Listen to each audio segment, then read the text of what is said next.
We're going to get right into game. Ignore the overlay right now. This is Priest versus Druid that's coming in, not Warrior versus Warlock. We'll get that fixed as quickly as we possibly can. But this is going to be Dragon Priest. And this deck is always a treat for me to see because not only are there different takes on it, but it's also just such a different way to be playing this game. You know, a lot of times you get into minion combat and they'll start trading away. Priest has a hero power that allows them to protect those minions. Yeah. And so you see them make decisions that look wildly different than you would see other classes make. And it's something that's unique to this class that you just don't really get anywhere else. Yeah, and it looks like they just went with a 3-keep.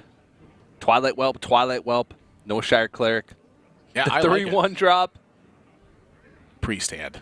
We were just talking about aggro Priest first, too. We were like, it's going to be 2 Control Paladins, 2 Warlock decks that don't have Malagos in them, but they're extended into that late game grind battle, and an Fatigue aggro Druid, priest. and an aggro priest. That's literally what TJ and I were talking about prior to this match. This is an aggro priest, but it does have the capacity to get off to an early start that's explosive and really use that to its advantage. Now, here's the thing. They're likely keeping this Twilight Whelp to fuel the other Twilight Whelp. They're probably not going to play the other one unless they draw a dragon.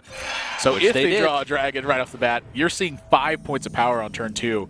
And this is something that Druid is not used to fighting against Priest. You know, oftentimes they'll keep cards that are dedicated to mid-game scenarios. Like I remember this matchup used to keep Druid of the Claw.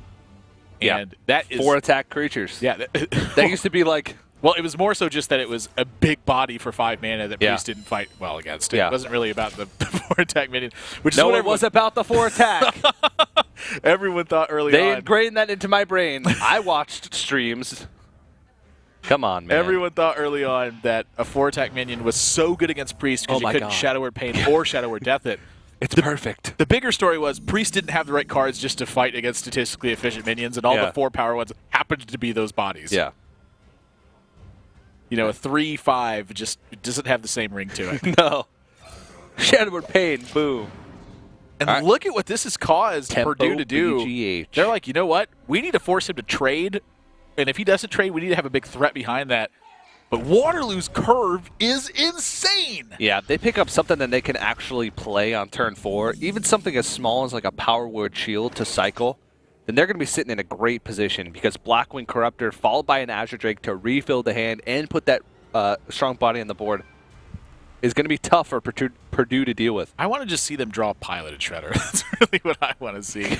Just like, what is this doing in here? They're like, well, it's just a great card. Yeah, I mean, it is. Piloted Shredder can fit in nearly every deck. I've played so many decks where I've been in mid-game and I'm like, man, I really just wish I had a Piloted Shredder right now. And then you go take out like something core to the deck and you're like, well, Piloted Shredder fits better. You just butcher the deck's gameplay altogether and you're like, nope, this is good enough. Yeah. But this situation, Purdue, this cannot be comfortable. Keeper of the Grove's doing almost nothing on this board. Sure, they can Wrath 2 of these minions away, but then they're just trading 2 for 2 on cards that were cheaper and have already done some damage, and then they're facing down the potential of what is coming after this. And here's the thing. They know that there's still a dragon in hand, even after the Blackwing Technician. And so, you know, what that is always a problem as well. So, again, TJ hit the nail on the head. If they draw 4-drop here, even if they draw like a Power Word Shield, it's going to be good. And I can tell you what, Northshire Cleric is definitely good enough. Yeah, it's something to put on the board. It's another threat that Purdue has to think about where they go, you know what, we would really like to just play a minion here, but now we might give them a card. So, you know, how does that change things? I still think they're going to go with Azure Drake because Waterloo doesn't have an onboard way to take care of that right now. But they're just going to continue to get Rude Awakenings on this. Waterloo's hand is still fantastic, even with only 2 cards. Mm-hmm. Play Azure Drake, all of a sudden you're looking at a situation where Blackwing Corruptor plus that newly played Northshire Cleric are going to trade in. You can trade in the Blackwing Technician as well. You leave it at 1 health, but if it stays alive another turn, then you can just heal back up. And actually, well... Yeah, I think that's a lot better to do it that way. And when they draw the Dark Cultist here, they may even consider what happens if they choose to attack and heal and just play the Dark Cultist instead. You know, they're still getting a similar styled body, still have multiple threats on the board. They do lose the Northshire Cleric in that instance. They've already seen 2 Wraths, so they may really want to protect that. I can see it either way. Yeah. I think I like the heal a little bit better just because you are so short on cards. And if you're going to keep drawing dragons, and cheap costed dragons at that, why wouldn't you do it? Yeah. I mean, the deck's all about tempo, so making sure that you keep up your card count as well. But adds to that tempo that you're able to put out. By the power of Ragnaros, Purdue is going to be able to play a turn 6 Dr. Boom. And this could spell trouble for Waterloo. The big benefit they have is that they have such a big lead on board. The question here, though, is are they going to trade these minions into the Emperor Thorson, or are they going to leave it around? Because leaving it around is super scary. Yeah, they can just trade in that Dark Cultist, buff up one of their creatures to health. They're still keeping a strong board position, and they're still pushing damage. Yeah. So I do like using the Blackwing Corruptor here instead of the Azure Drake to just draw extra cards. But again, turn 6 Dr. Boom is going to present a big threat on this board. Priest, this is the deck that it has these big early turns in the game that can have this happen. But here's the problem. They don't have that endgame push. So when their opponents are sitting at 15 or 14... They don't have combo. Yeah, they don't have Force Nature Savage Aura. They don't have Gromish in their deck to make those big pushes. They have to continue to fight a grind battle at every step of the way. Vol'jin might be good enough to do that. That is a 6/7 that is also dealing 4 effective damage to this Dr. Boom. But there's Keeper of the Grove on the other side. This is the way this fight is often happening when priests get these big leads. Other big plays from other decks will bring them back to parity, and they're relying on their bigger threats, which they have right now. Yeah, and picking up that 5-drop also really great too, because it allows them to couple that Keeper of the Grove with something really nice in that Druid call. Now, the big thing here is, does Waterloo have the longevity with that Ysera? Ysera is actually a really tough card for Druids to deal with. Usually they just keeper it and then try to ignore it long enough to where they can push through with damage, but a Keeper's been played. Their hand's pretty much empty. On turn 9, if that thing comes down, they might be in some trouble. So they choose to go with Taunt here instead of the charge. They understand that they're going to have to continue to fight a grind battle for a large portion of this game. That charge would have been a lot of extra damage this game, but they do have to be concerned with Light Bomb a little bit. How's it going to fight against the rest of the board pressure? And again, Waterloo's still at 30, so is that extra damage really going to be the big difference in this one, or is it going to be that extra health? Yeah, that's a pretty darn dead draw at this point too. Oh, Lotheb is going to block out the Holy Nova, which Purdue doesn't know it. They're just playing Lotheb because that's the only thing they can play. Yeah.